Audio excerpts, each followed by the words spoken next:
Mr. Parker really affected my life. He showed me that he wasn't just a teacher. He wasn't just there to help me through class. He was there to help me through life, and he was there to push me through everything I had. Mr. Parker really affected me because even though he addressed the whole class, he really made a point to connect with each and every one of us, and that's what made him so great and so personable every single day.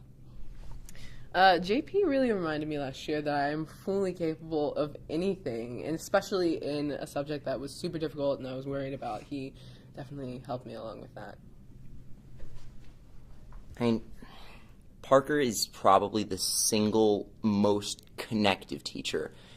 When I came home from the hospital after my car accident 6 months ago, the first call I got was from Parker. He just exudes caring about his students. The lessons Mr. Parker taught us go so far beyond his class. Every day walking into his door, I knew that I would leave satisfied with the work I had done and that he cared about me individually. There are few things as exciting as the market revolution in the early 19th century on a Monday morning, correct? Your faces betray your emotion. If you will, please turn to page 28. Let's make it fun. I will say it, then you say it. We're going to teach today like Cajun Man by Adam Sandler. Immigration. Transportation. Innovation. Litigation. Litigation. Put a and add legislation. Do it. Next to litigation, you're going to write legislation. We are talking about the market revolution.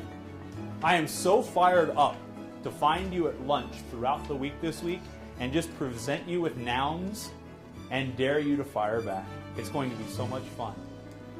It's all part of your education. In the classroom, it's my hope that students are excited about learning. I believe that education should make students excited about learning. I want to challenge them daily and move them beyond their comfort zones.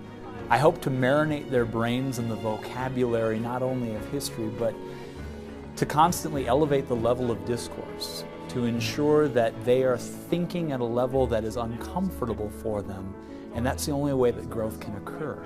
Growth can't occur in any place where they are largely too comfortable for too long. So in my classroom every day, we are going to do something important. I have 55 minutes, and that's it. I'm going to challenge them in that 55 minutes. I'm going to ensure that for that little piece of time, they are going to be thinking, they are going to be talking, they are going to be writing.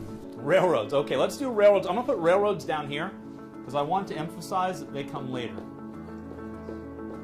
If we're looking at the time period from 1815 to 1860, railroads are going to come later at the end of that chapter. Excellent. And a specific example would be the Baltimore and Ohio Railroad.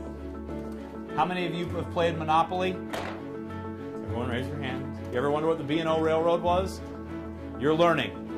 You will have an advanced understanding of the game of Monopoly before the end of this semester, and it begins with understanding that B&O Railroad is Baltimore and Ohio Railroad, and it begins as a corporation trying to create a transportation revolution in the early part of the 19th century. I love witnessing the growth in young people. I love watching them be able to start to believe in themselves. I think teaching began as a requirement, sort of the family line of employment.